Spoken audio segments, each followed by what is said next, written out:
दर्शन का मतलब आप जानते हैं क्या होता है? सामान्य तौर पर दर्शन का मतलब होता है एक रास्ते से। दर्शन का मतलब निचोड़ भी होता है, लेकिन दर्शन का मतलब है एक रास्ते से, यानी एक ऐसा रास्ता जिससे कि आप इस चराचर जगत को पार कर सके, इस भवसागर को पार कर सके।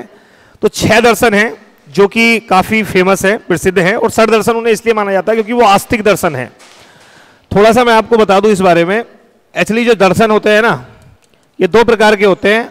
एक होता है आपका आस्तिक दर्शन, आस्तिक दर्शन, और एक होते हैं नास्तिक दर्शन। आस्तिक और नास्तिक में क्या अंतर है? ऐसे दर्शन आप सामान्य तौर पे ऐसे मान के चलिए कि ऐसे विचार जो वेदों की सत्ता को स्वीकार करते हैं, जो वेदों की सत्ता को स्वीकार करते हैं, उन्हें बोला जाता है आपका आस्तिक दर्शन। और नास्तिक वो हैं जो वेदों की सत्ता को नहीं स्वीकार करते, वेदों को नहीं स्वीकार करते, ठीक है, उन्हें बोला जाता है नास्तिक दर्शन।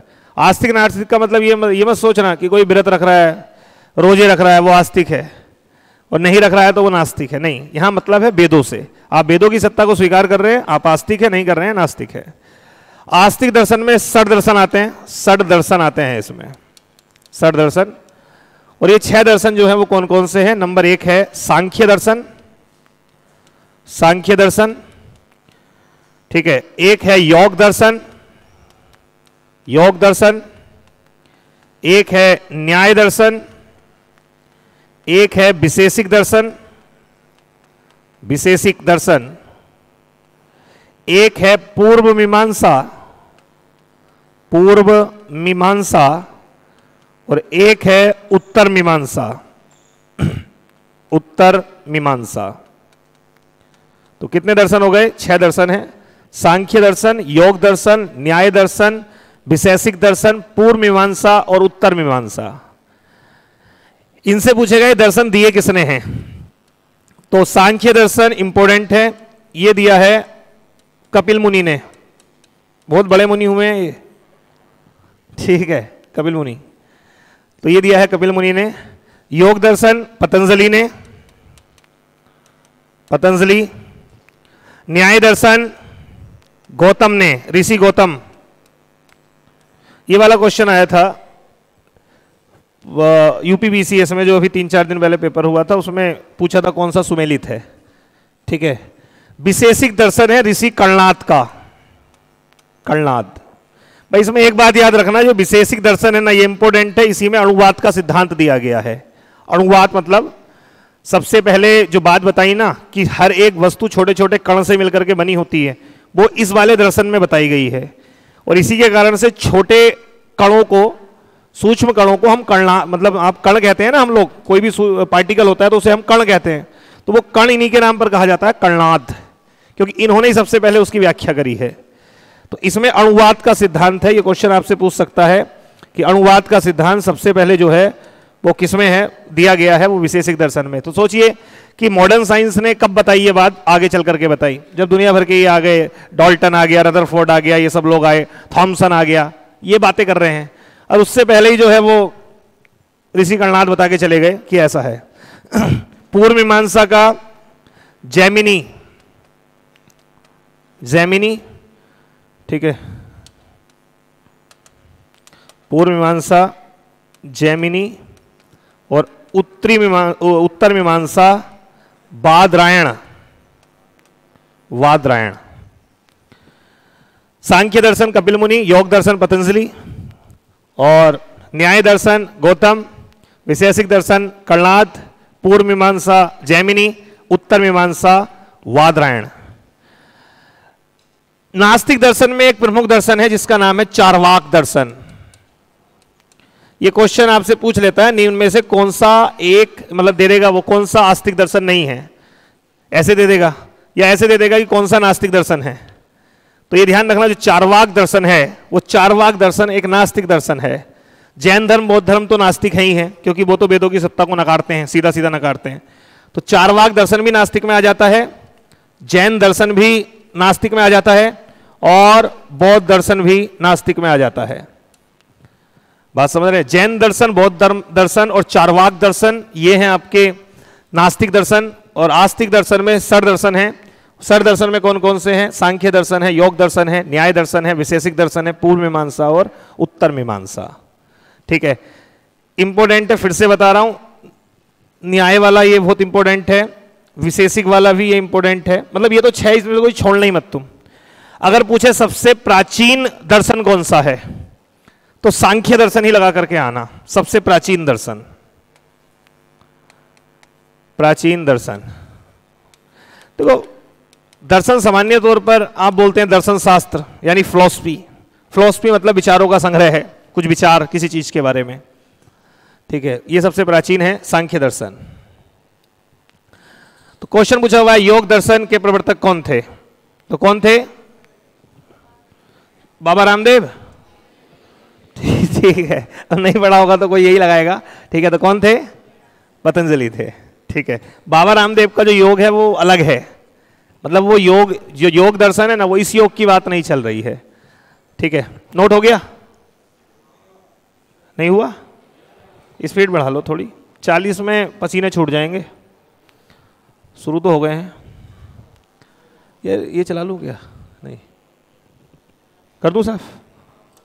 गायब। कनिष्क के शासनकाल में निम्न में से कौन प्रसिद्ध आयुर्वेद का विद्वान रहता था? ठीक है, कौन थे? तो एग्जाम में पूछता ही है कौन शासक है और उसके समय कौन विद्वान थे। ठीक है, जो जो विद्वान जिसके समय रहे हैं वो मैं आपको बता दे रहा हूं। शुरू से शुरू कर रहे हैं। चंद्रगुप्त मौर्य का नाम सुना है? इनके समय पे कौन विद्वान रहे हैं? अरे चाणक्य। और चाणक्य की पुस्तक कौन सी है बताओ? अर्थशास्त्र। ये तो आप जानते ही होंगे। और चाणक्य का दूसरा नाम क्या था? कौटिल्य। और एक नाम और था विष्णुगुप्त। विष्णुगुप्त। तो ये तो छोटी बात है, पता ही होगा आपको।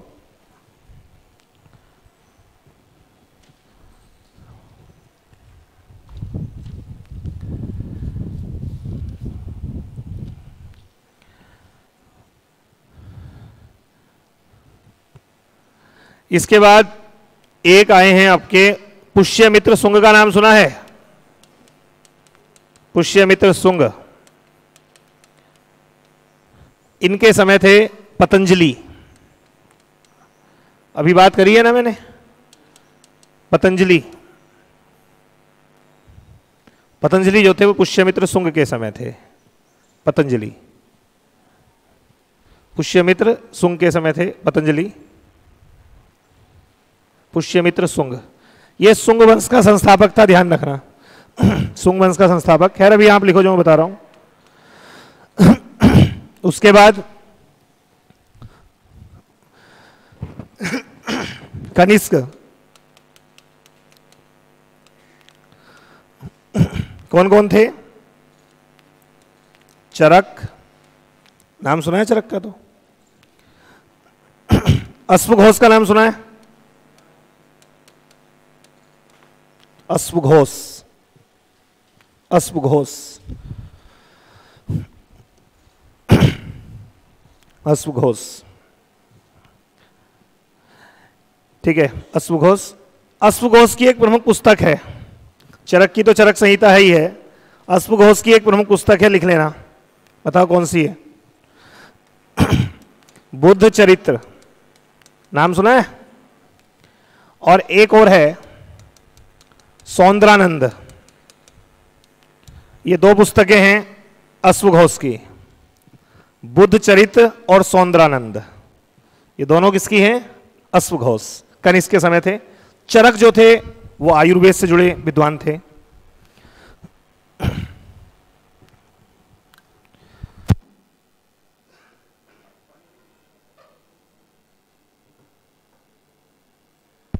हेलो, एक और है नागार्जुन का नाम सुना है आपने? साउथ की मूवी देखी होगी, वो वाला नहीं है।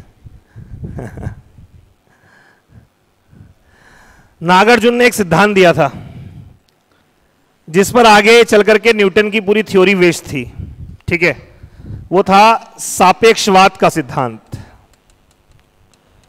सापेक्षता का सिद्धांत।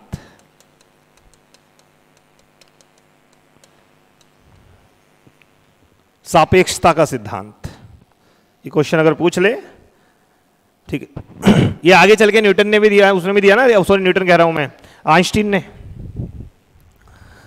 नागार्जुन। ये चरक, अश्वघोष, नागार्जुन। अच्छा, ये कनिष्क किस वंश का था पता है आपको?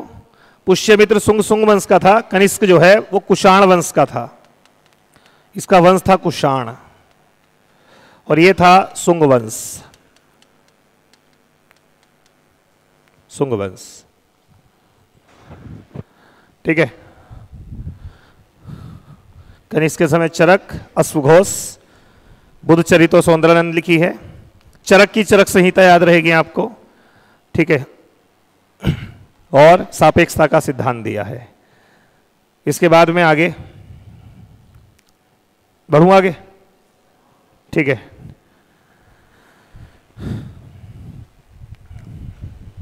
हो गया ना? इसके बाद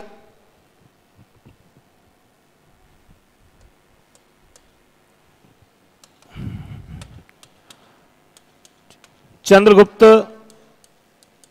द्वितीय यानी चंद्रगुप्त विक्रमादित्य। चंद्रगुप्त विक्रमादित्य के समय जो विद्वान थे, तो इनके समय जो विद्वान थे उन्हें क्या कहा जाता है? नवरत्न कहा जाता है। और नवरत्नों में प्रमुख नवरत्न कुछ लिखवा रहा हूं जो आपसे पूछ लेता है, ठीक है। एक, कालिदास, कालिदास, कालिदास पूछ सकता है कालिदास किसके समय थे? तो किसके समय थे? चंद्रगुप्त विक्रमादित्य के। ये जो चंद्रगुप्त विक्रमादित्य है ये गुप्त वंश का है, और वो जो था आपका पहला वाला जो मैंने चंद्रगुप्त बताया था मौर्य, वो मौर्य वंश का था। ये गुप्त वंश का है, गुप्त वंश का है ये।